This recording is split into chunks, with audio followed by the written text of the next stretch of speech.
So in our school days, I think we've all had different kinds of teachers with varying success. They're the teachers that teach by fear. A very successful method by all accounts, somewhat traumatizing, but my goodness, will you learn your 2 times tables if your second class teacher put the fear of God into you. Actually, slightly off topic, but there was I remember a substitute teacher that came. I think I must have been 3rd or 4th class. I was very young anyway, maybe 4th class. A substitute teacher that came, and he was a Christian brother that came back from one of the missions, and my goodness, did he put the fear of God in us. We learned a poem, which I still remember to this day. That must be 30 something years later, 32 years later, because down the Rushy Mountain, all that one. I learned that this poem just out of absolute fear. Okay, so there's that way of teaching. Then there are the teachers who want to be your best friend and kind of want to be cool in that, and everyone has a great time in their class and doesn't learn anything because the teacher was just so cool. And then there was this other kind of a teacher that we had. They're a little more rare, and they're kind of a risky play. But there was this one teacher we had. She was a maths teacher. This is in secondary school now. Her name was Miss Hackett, and she was really, really good. Very, very good maths teacher. But her approach was always, I haven't time to be checking, has everyone got their homework done? If you want to do your homework, do your homework. If you don't, I don't care. It's your leaving cert. It's your exam, not mine. We're here to do maths. If you don't want to do honours maths, go back and do pass. And it was actually a really good approach, because then everyone who was in the class knew, look, we're here. If we're going to be here, we have to actually do what's expected of us and get on with it, not be kind of trying to dodge the homework or whatever it is. Do I want to learn this stuff or not? If I don't, do something else. And there's something kind of almost mature, because she said, what I'm doing here as well in teaching you this way, I'm preparing you for university.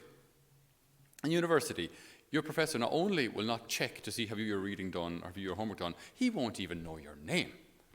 Like, you'll have a professor there and 300 students, he or she won't even know you exist. And they won't even mark your papers. It'll be some doctorate student that'll be marking your papers. So either kind of man up, take responsibility for your own life as a 5th year Leaving Cert student, or life is going to teach you some very hard lessons. And I thought it was a very good approach I found with her, because, as I say, we all had to take our time there very seriously. And I did my homework every day. She probably checked it maybe 1 in 20 times. So once every month, she might have seen if I had my homework done or not.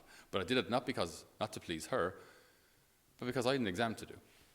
I have to be responsible for my life and my exams. And I think the Lord treats us in some way. He treats us more like that than other teachers. So maybe back 2 generations ago, there would have been more of an understanding of God as that teacher who teaches by putting the literal fear of God in you. And yet that's not really the way the Lord reveals himself. It's not the way he talks to his apostles, in John's Gospel, when before the Passion, the Lord refers to his disciples, to the 12 apostles, as my children. Now, he wasn't a whole lot old. Not only was he not a whole lot older than them, he may have been younger than some. It could well be that St. Peter was older than him. And you have Jesus there referring, it's like, who's youngest here? I don't know who's John. Where's John? John. It's like, John sitting at table with us in the dining room and saying to us, my children. And I'd be looking at him going, I'm 23 years older than you, like. But, so, I mean, it would have, in a way, kind of sounded odd. And yet there was something much deeper going on here, where the Lord sees us as his children because not only is he truly man, he's truly God. So he's eternal. So yes, he can legitimately refer to us as his children. So he wants us to be responsible with our spiritual life. To not pray because someone might see us, or someone might think we're shocking holy, or someone might praise us. To not pray for that reason, but pray because he asked us to. Whether we're thanked, whether we're recognized for it, whether we're applauded, makes no difference. We do it because he asked it. End of story. We give almsgiving, not so that there'll be a photo of us in the local paper with the kind of the slow handshake and the, not for that kind of thing. We give alms so that we can help another person who is also a child of God, who is also loved by God. So we give for that reason, not that it'll be paraded and so on and so forth. And when we fast, similarly, we don't do so for recognition or so that people will look at us. There was a certain cardinal who shall remain nameless who visited the Irish College while I was a seminarian. I wasn't in the Irish College, but I was visiting. And there's a priest friend of mine who's a seminarian he was in my year. And just by nature, he's just quite gaunt. He's quite a slim fella, a very slim build. And so this cardinal looked around and he said, right, I see remnants of holiness here, of Irish asceticism. He looks at Stephen, was his name, looks at Stephen and says, this man fasts. No, I don't. I couldn't put on weight if I tried.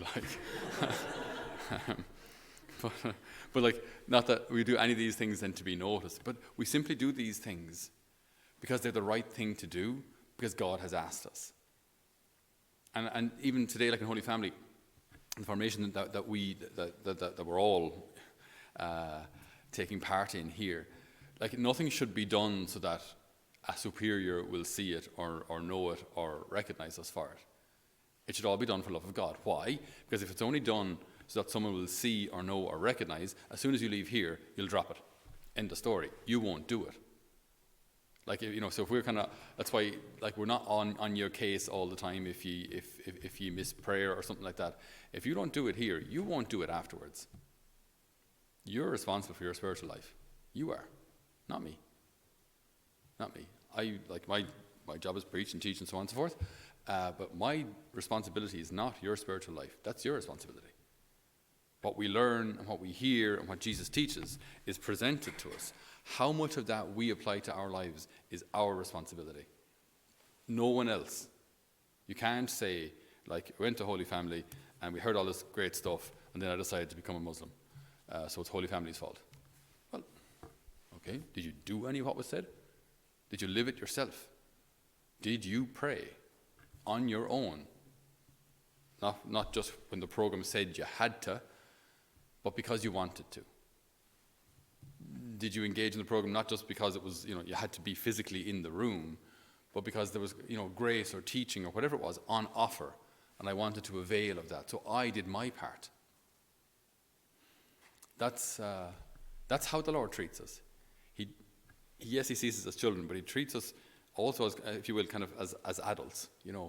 That we have a responsibility in our own spiritual life that we cannot delegate to anybody else, no matter how good or bad the example of our brothers, sisters, superiors are.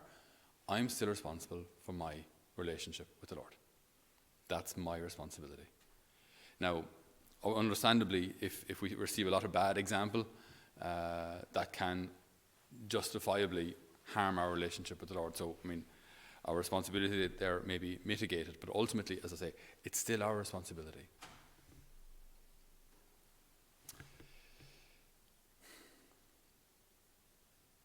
I had planned to say something else entirely, but I'm not sure if I have time to say both. Probably not.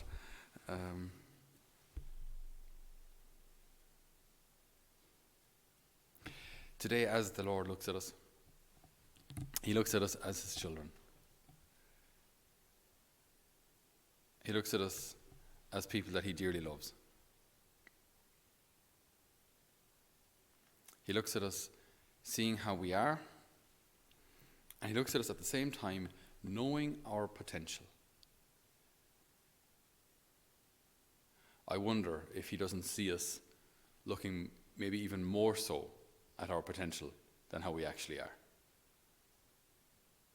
He knows what we can be. He knows what we're capable of. He knows that the sanctity that we could live. He knows all that we can be. We don't. And what he gives us, what he offers us each day, the opportunities, and even the crosses that come our way are each day, they're all formative. St. Paul says in Romans, God turns all things to the good for those who love him. All things to the good. That includes the things that went wrong, the rejections, the hurts. All these things in the spiritual journey, me walking towards the Lord in communion with the church as my family. But I have to take my steps. All that the day, all that providence allows today is my opportunity for growth. All the graces I receive, fantastic.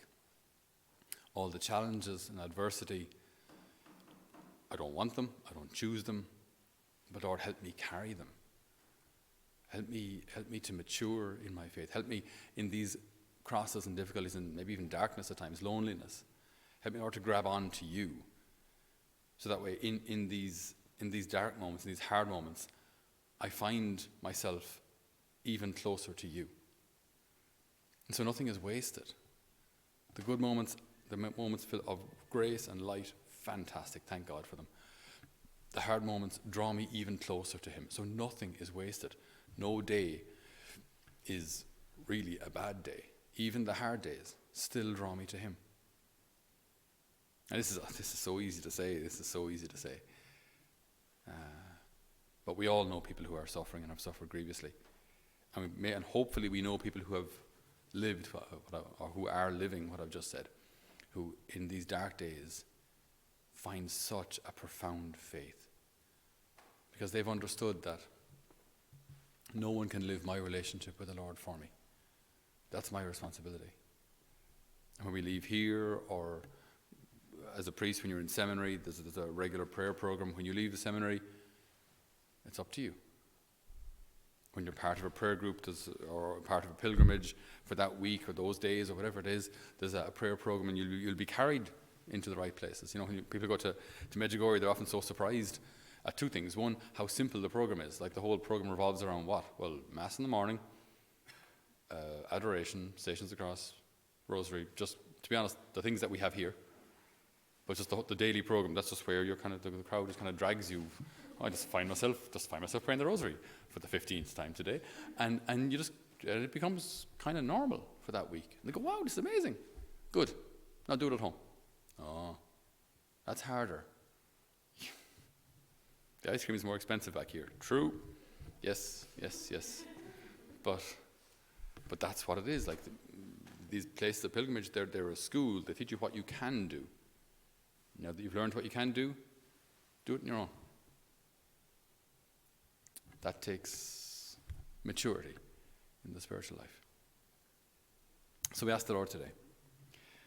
We ask the Lord to guide us in this spiritual journey. For all of us here present, all of us in Holy Family now, as we approach our last week, brothers and sisters. Our last week here.